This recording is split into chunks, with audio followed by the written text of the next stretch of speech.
नमस्कार, आप देख रहे हैं जवाब तो देना पड़ेगा और आपके साथ में विजेंद्र सोलंकी।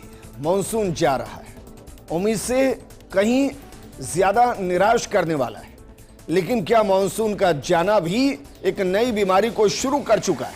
हम बात करें स्वाइन फ्लू यानी H1N1 की। देश में एक बार फिर से तेजी से इसके आंकड़े सामने आ रहे हैं। अलग अलग राज्यों से चिंता की खबरें हैं, लेकिन ऐसे वक्त में घबराने से ज्यादा जरूरी है सतर्क रहना और सही जानकारी रखना। केंद्रीय स्वास्थ्य मंत्री जेपी नड्डा ने बैठक कर H1N1 से निपटने की तैयारियों की समीक्षा की है, क्योंकि H1N1 की शुरुआत अक्सर सामान्य फ्लू जैसे ही होती है। मसलन बुखार आता है, खांसी होती है, गले में खराश होती है, नाक बहने लगती है, सिर दर्द होता है, शरीर में दर्द होता है। और यही वजह है कि कई बार लोग इसे सामान्य वायरल समझकर नजरअंदाज करने लगते हैं या घर पर ही खुद डॉक्टर बनकर दवाई लेने लगते हैं। कुछ मरीजों में यही संक्रमण गंभीर रूप ले सकता है। खासकर बच्चों, बुजुर्ग और गर्भवती महिलाओं को ज्यादा सावधानी बरतने की जरूरत है। अगर आपको सांस लेने में तकलीफ हो, सीने में दर्द हो, तेज धड़कन हो या फिर हालात बिगड़ने जैसी स्थिति हो तो आपको तुरंत डॉक्टर के पास पहुंचना है। लेकिन क्या स्वाइन फ्लू की दस्तक के साथ ये देश में एक अलार्मिंग सिचुएशन है? क्या स्वाइन फ्लू के स्ट्रेन के अंदर कोई बदलाव आया है और क्या ये अपने पहले स्वरूप से ज्यादा गंभीर है और देश के किन राज्यों के अंदर ये ज्यादा संक्रमण पैदा कर रहा है? आज बात इसी मुद्दे।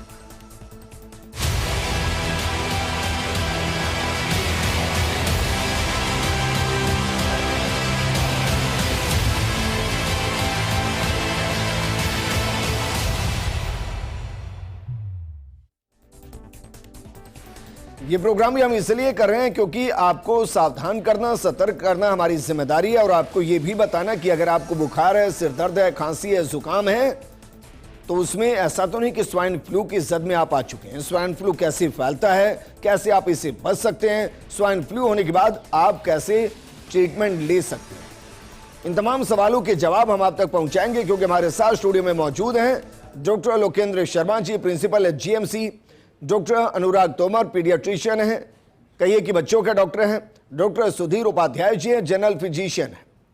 शुरुआत लोकेंद्र जी आपके साथ। सर बताइए, डरने की जरूरत है या बस सावधान रहने की जरूरत है? इसमें सबसे एक तो बहुत ही आप बधाई के लिए हम चाहते हैं कि आप लोग इस तरह के जागरूकता के कार्यक्रम करते रहें और इस जी हेलो, हाँ बोलिए सर, बोलिए। हेलो, आवाज आ रही है आपको मेरी? बिल्कुल आवाज आ रही है सर। हेलो लोकेंद्र जी, आप तक मेरी आवाज पहुंच पा रही है और आपकी भी हम तक पहुंच पा रही है, बोलिए सर।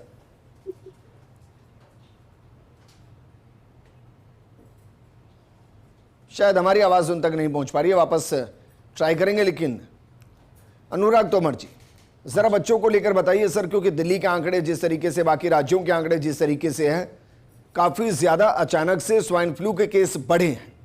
अब सर बताइए, क्या राजस्थान के अंदर भी ये आंकड़ा बढ़ रहा है? फिलहाल इस साल की स्थिति क्या है? देखिए, स्वाइन फ्लू जैसा आपने शुरू में बताया एक वायरल बीमारी है। तो जैसे हमारे घर पे बड़े बुजुर्ग कहते थे वायरल हो गया है, वायरल हो गया है, तो सबसे पहले तो ये भी एक वायरल बीमारी है, तो इसको H1N1 वायरस करता है। ठीक है, अब वायरस जो है, कोई भी वायरल बीमारी होती है, हमारी दादी नानी बोलती थी इसको वायरल हो गया है, इससे दूर रहो।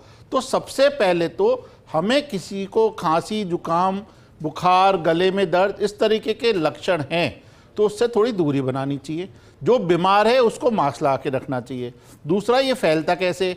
ये एक दूसरे के इन्फेक्शन फैलता है एक दूसरे के संपर्क में आने का। संपर्क का मतलब है, मरीज अगर आपके मुंह पे छींका, खांसा, तो उसके जो थूक है वो आपके पास आ गया, या आपने उससे हाथ मिलाया, उसके हाथ गंदे हैं, तो आपको हाथ कभी भी, वो आपने अगर हाथ अपने मुंह पे लगा लिए, आंख पे लगा लिए, तो आप संक्रमित हो सकते हैं। तो आपको ये ध्यान रखना है, आप किसी भी मरीज से मिलें तो आप हाथ अपने मुंह पे ना लगाएं, हाथ को सफाई से रखें। दूसरा, आपने बच्चों के लिए पूछा, तो बच्चों में सबसे जरूरी है, बच्चे में अगर किसी में खांसी, जुकाम, बुखार के लक्षण हैं तो माँ बाप क्या सोचते हैं, बच्चे को स्कूल भेज दो। नहीं, बच्चे को स्कूल नहीं भेजना चाहिए।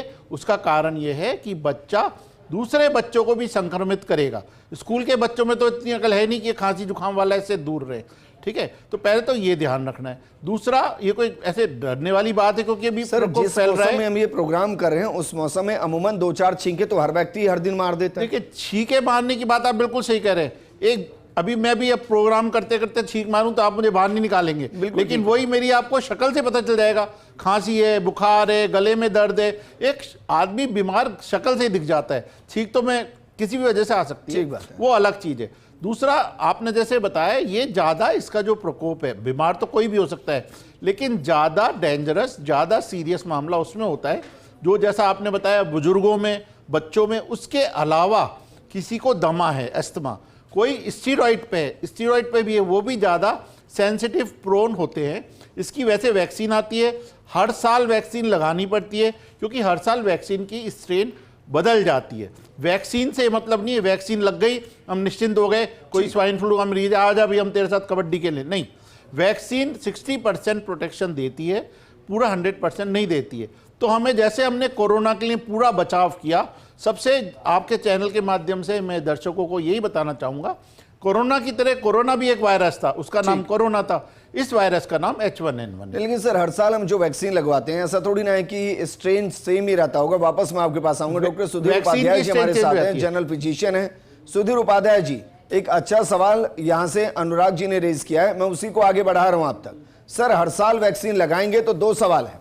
पहला तो ये कि वैक्सीनेशन के लिए सही महीना कौन सा है, दूसरा ये कि भाई वैक्सीन हम लगाते हैं एक वायरस के अगेंस्ट, और वायरस का नेचर है कि वो अपना स्ट्रेन बदलता रहता है, तो क्या स्वाइन फ्लू के ऊपर ये नियम लागू नहीं होता?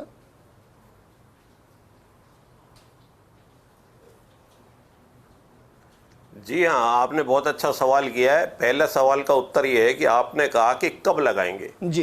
तो आप देख रहे हैं कि आपका सीजन कब होता है, जब ये ऑप्टिमम टेम्परेचर बढ़ जाता है। इस समय 37 के डिग्री आसपास चल रहा है और इसी पर वायरस बढ़ जाता है। आप देखेंगे 8 डिग्री 4 डिग्री जब चलता है और आप टीवी पे देते रहते हैं, तब ये वायरस इतना ये वाला नहीं बढ़ता है, और 45 डिग्री सेंटीग्रेड भी टेम्परेचर था तब नहीं बढ़ता है। तो ये कह सकते हैं कि इस समय फर्टाइल लैंड है इस वायरस की। इस मौसम में आर्द्रता यानी ह्यूमिडिटी भी बढ़ी हुई है। ठीक है। तो आपका सवाल था कि वैक्सीन कब लगानी चाहिए, तो हमें पता है कि मौसम इस समय है, तो ये वैक्सीन लग जानी चाहिए थी मई जून में।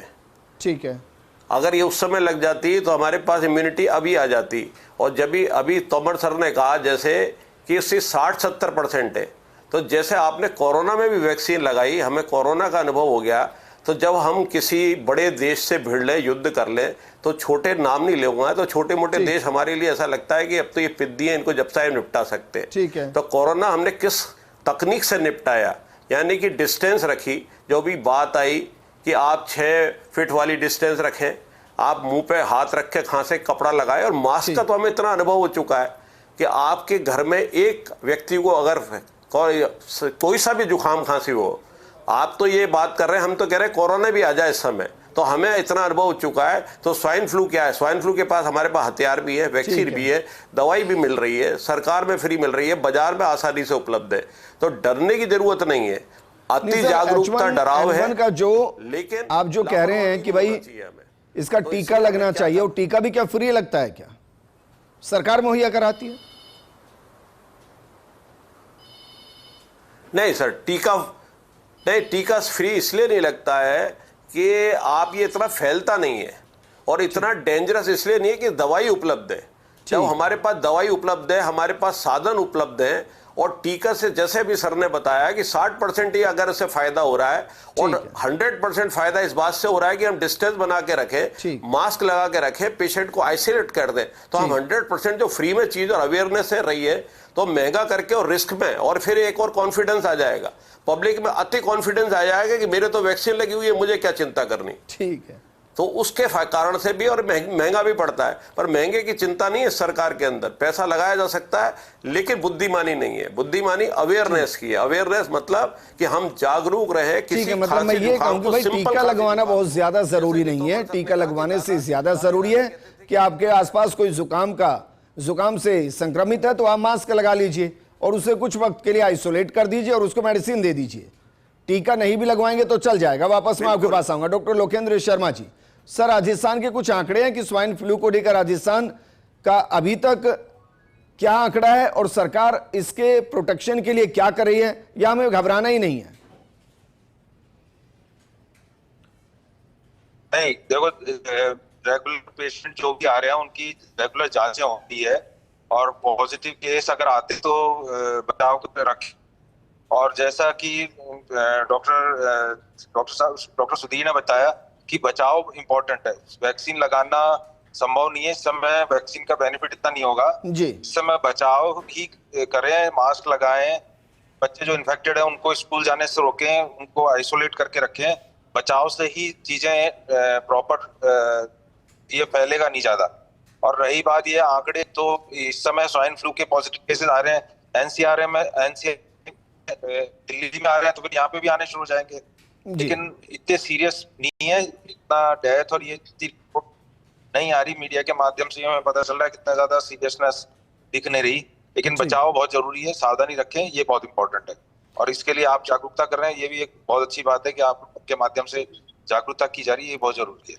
सर उसका कारण है क्योंकि आप हो गए, अनुराग सर हो गए, सुधीर सर हो गए, उन्होंने वक्त दिया सर, क्योंकि आपके सजेशन के बिना तो हम जागरूक क्या ही करेंगे, क्योंकि जब आप एक्सपर्ट के तौर पर बताते हैं तो लोगों पर ज्यादा इंपैक्ट आता है।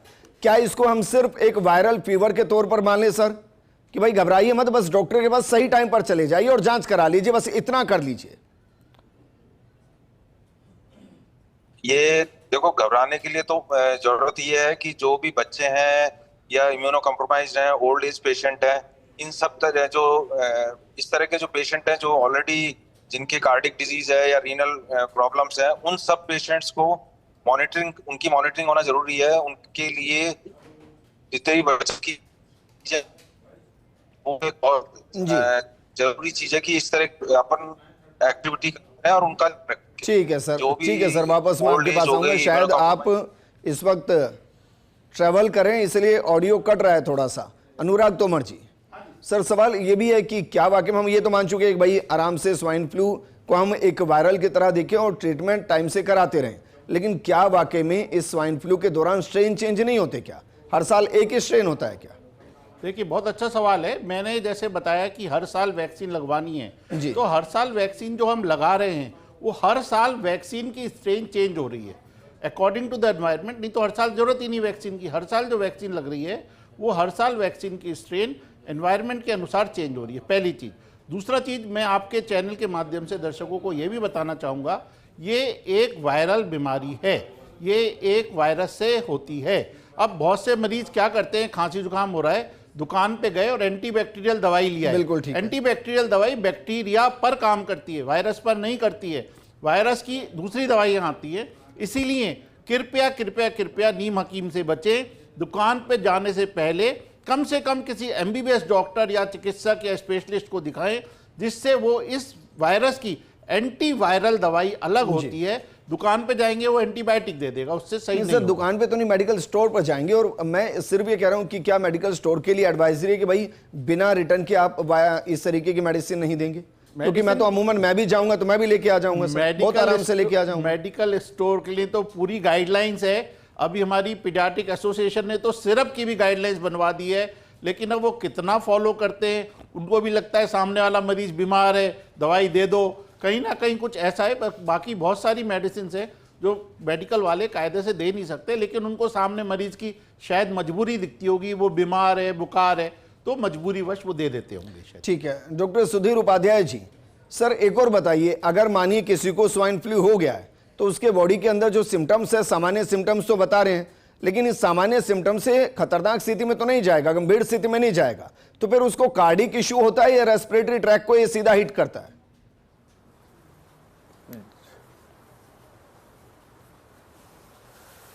ये रेस्पिरेटरी ट्रैक्ट का ही वायरस है सर, और ये उसमें निमोनिया कर सकता है। जो निमोनिया जो है आगे जाके खतरनाक हो सकता है।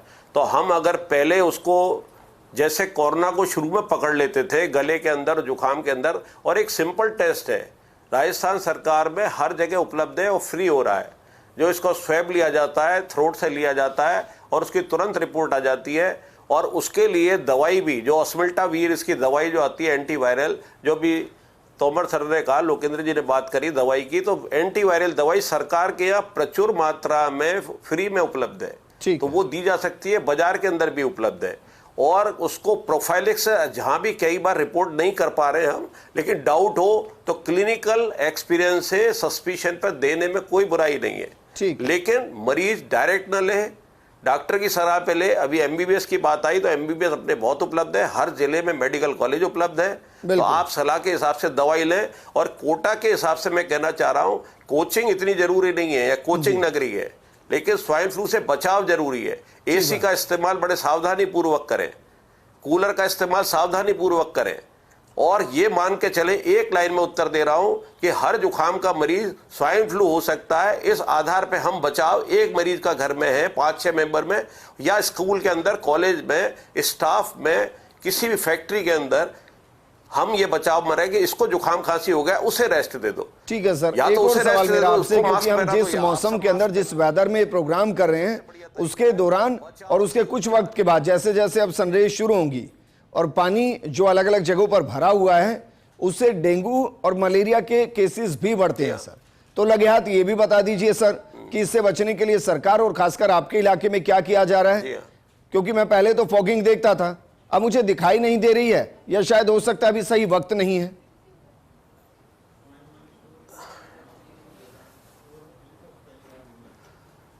आप सरकार के भरोसे न रखें।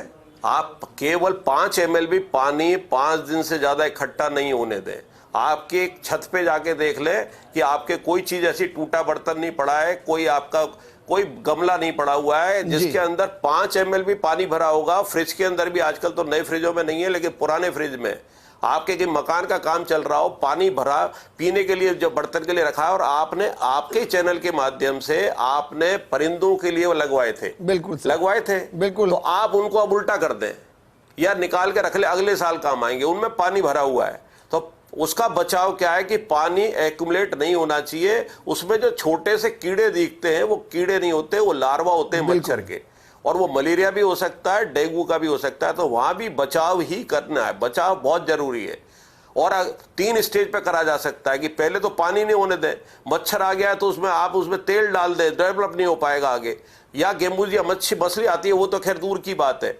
या अगर मच्छर पैदा हो गया तो आपको उसे कटने नहीं दे, अपने आप को काटने नहीं दे, तो उसके लिए बहुत सारे उपाय मौजूद है।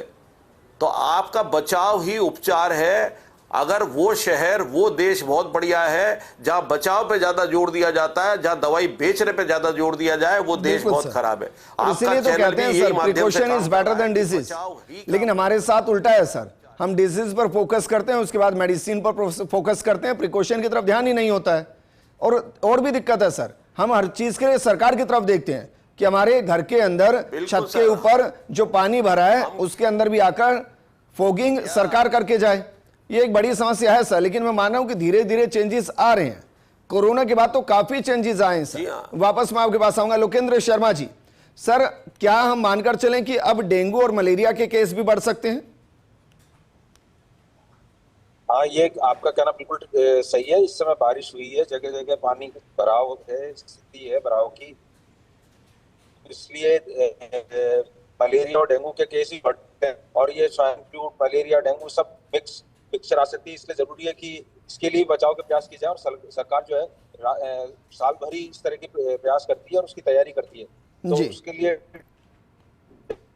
क्या पानी का इकट्ठा होना, जैसे डॉक्टर सुधीर ने बताया, इन सब के लिए जनता को ही जागरूक होना जरूरी है, जनता को पूरा सहयोग करना जरूरी है। अब इस तरह से सहयोग करेगी तो नहीं होगा, अदरवाइज सरकार के द्वारा पॉसिबल नहीं कि हर घर में जाके वो पानी के लिए, ये संभव भी नहीं है सर। मानिए आज करके चली जाएगी, 5 दिन के बाद फिर बरसात हो जाएगी, फिर पानी भर जाएगा, फिर क्या करेंगे? फिर सरकार का इंतजार करेंगे? तो खुद ही करना पड़ेगा। जागरूक करना जरूरी है। जो अपने घर में गमलों में, गमलों में, कूलर में पानी इकट्ठा ना होने दें और उसको बदलते रहे पानी। ठीक है सर, वापस मैं आपके पास आऊंगा। डॉक्टर अनुराग तोमर जी, मैं ये हो सकता है मेरा अनुभव हो, लेकिन मैंने ये अनुभव बहुतों के साथ देखा है कि वो घर के अंदर मच्छर होते हैं, फिर वो कोयल लेकर आते हैं। अब 2 कोयल होती हैं, एक जो धुआं फेंकती है और दूसरी जिसको हम प्लग इन कर देते हैं।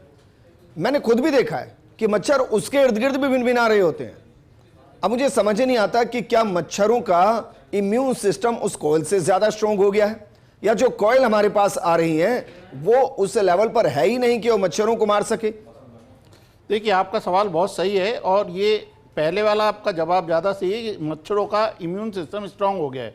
जैसे आजकल बहुत सी कॉयल आएंगी, मैं उनका नाम नहीं लेना चाहूँगा, वो स्ट्रांग और न्यू और Extra strong, एडवांस पता नहीं ऐसे क्या-क्या ऐसे है, सर। करके नाम ला रहे हैं। तो उसका मतलब वही है, जैसे हम वैक्सीन में स्ट्रेन चेंज कर रहे हैं, उन्होंने अपने कॉइल में सॉल्यूशन में स्ट्रेन चेंज की है। दूसरा, जैसे सुधीर सर ने बताया, बचाव मच्छर से, भाई खुले कपड़े पहन के निकले, आस्तीन बंद पहने, मोजे पहने, इस तरीके से पहने, ओडोमॉस, मतलब जो भी मच्छर से बचाव की ट्यूब आती है, क्रीम आती है, वो लगा सकते हैं। पानी भरना, अब सरकार तो आके आपकी छत पे कहीं से पानी निकालेगी नहीं, तो मच्छर पैदा ही नहीं होंगे। बाकी घर पे जो स्प्रेज आते हैं, बाजार में बहुत सारे स्प्रेज उपलब्ध हैं, आप उसको स्प्रे को कर सकते हैं, जिससे कि स्प्रे करके कमरा बंद कर लें, जिससे कि सारे मच्छर मर जाएं। बहुत से लोग क्या करते हैं, स्प्रे किया, खुद कमरे में बैठ गए, अरे खुला हुआ है कमरा, तो उसकी स्मेल से तो मरेंगे, जब तक उसकी गैस नहीं बनेगी जब तक नहीं मरेंगे मच्छर। तो जब आप स्प्रे कर रहे हैं तो ये ध्यान दें, उस कमरे से सब लोग बाहर आ जाएं, स्प्रे करें, उस कमरे को बिल्कुल एयर टाइट थोड़ी देर के लिए बंद कर दें, जिससे उस स्प्रे का अफेक्ट होगा, असर होगा और मच्छर मरेंगे। अभी आपको क्या लगता है सर, क्योंकि स्वाइन फ्लू को तो आप कह ही चुके हैं कि भाई ये वायरल है, बहुत ज़्यादा टेंशन की बात नहीं है, आसानी से डिटेक्ट होता है, आसानी से प्रिक्योर होता है, तो फिर डेंगू हो गया, मलेरिया होगा, क्या इनकी तरफ फोकस किया जाए?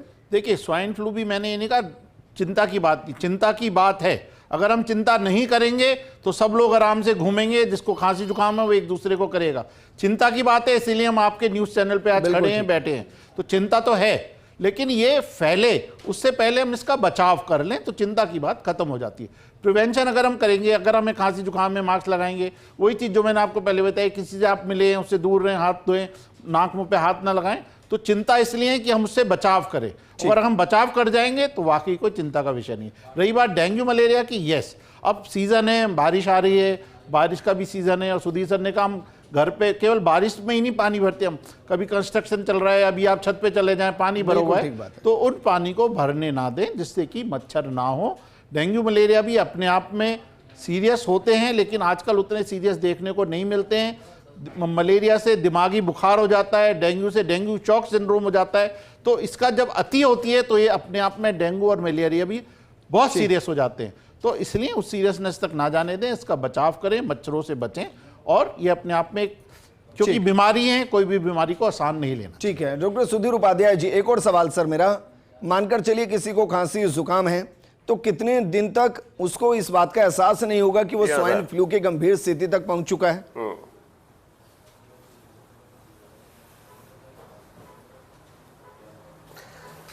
एहसास तो पहले दिन से ही मान लेना चाहिए कि उसको स्वाइन फ्लू है, क्योंकि हम छोटी मोटी चीज़ पे ध्यान नहीं दें। साधारण खांसी जुकाम, किसी को स्वाइन फ्लू साधारण खांसी जुकाम होकर ही रह जाता है, ठीक है, तो हमें इसलिए जरूरी है कि चलो उसकी इम्यूनिटी अच्छी है और उसे खांसी जुकाम होकर रह गया, लेकिन वो दूसरे को तो फैला सकता है। जिसकी इम्यूनिटी कमजोर है उसके सामने नहीं जाए, अपने खुद मास्क लगा के रहे।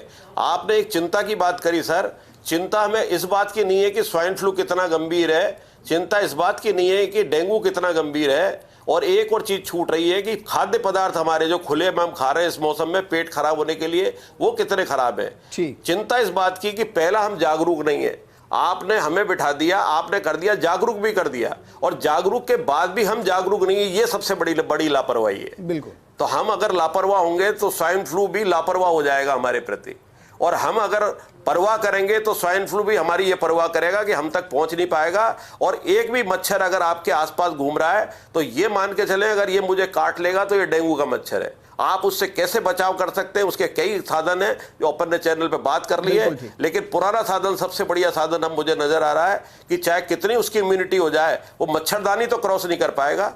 आप प्रक्षेपास्त्र आ रहे हैं और डोम के अगर लगा हुआ जिस देश के पास प्रक्षेपास्त्र कुछ नहीं पड़ पाए, तो प्रक्षेपास्त्र अगर डेंगू का मच्छर है, मच्छरदानी लेकर तो बाहर नहीं घूम सकते सर। अब मानिए कहीं थड़ी पर बैठकर चाय पी रहे हैं तो मच्छरदानी थोड़ी ना उड़कर बैठेंगे सर।